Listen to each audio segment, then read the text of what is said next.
Another pearl from Rumi. Let us begin. Once upon a time, in an age woven with legends, there lived a sultan who owned a slave named Lokman. Lokman was a soul of pure light, devoted day and night to the service of the divine. His master held him above all others, placing him at the forefront of every grand endeavor and cherishing him even more than his own flesh and blood. For though Lokman was born the son of a slave, he possessed the spirit of a true master, completely detached from the fleeting desires of the ego. The Sultan was a master only in name.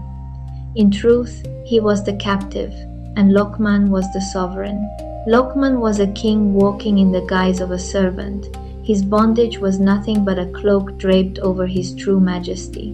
The Sultan, having caught glimpses of this divine secret, was deeply aware of his servant's hidden truth. He would have granted Lokman his freedom long ago, but he sought only Lokman's joy. For it was Lokman's deepest wish that the secret of this spiritual lion remain hidden from the eyes of the world. Whenever a feast was laid before the Sultan, he would send for Lokman. He would wait, purposefully, until Lokman took the first bite. Only then would the Sultan eat, partaking of Lokman's leftovers with a heart full of reverence and delight. If Lokman did not touch a dish, the Sultan would discard it, and if he ever forced himself to eat what Lokman had passed over, the food would taste utterly lifeless. Such was the boundless, sacred devotion between them. One day, a rare melon was brought to the palace as a grand offering. The Sultan spoke, "Go, my son, and fetch Lokman." When Lokman arrived, the Sultan sliced the melon and handed him a piece. Lokman ate it with such pure ecstasy, as if savoring a blend of honey and sugar.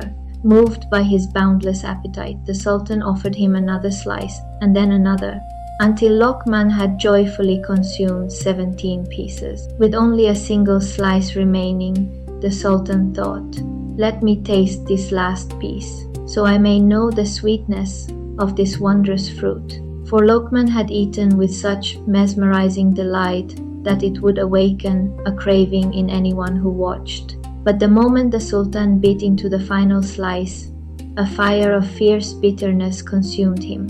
His tongue blistered, his throat burned, and the sheer agony of the venomous fruit left him breathless and bewildered for a long time. Once he gathered his senses, he gasped, "Oh, my soul, my very life, how could you swallow such poison? How did you transform this bitter torment into a grace? What manner of patience is this, and for what sake do you endure it? Are you an enemy to your own life? Why did you not make an excuse, saying, 'I have tasks to tend to, let us eat of this later'?"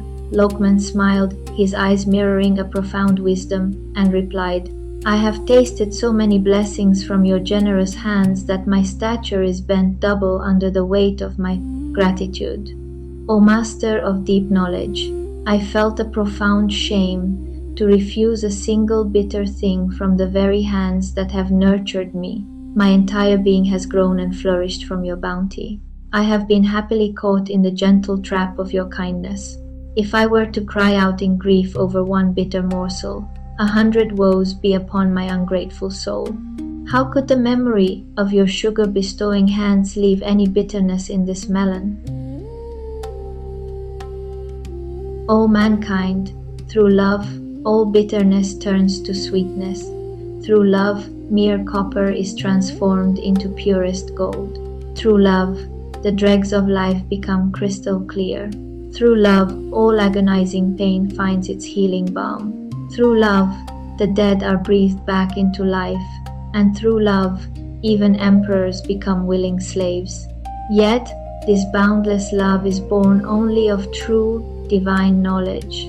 How could a hollow, unawakened soul ever hope to ascend such a majestic throne?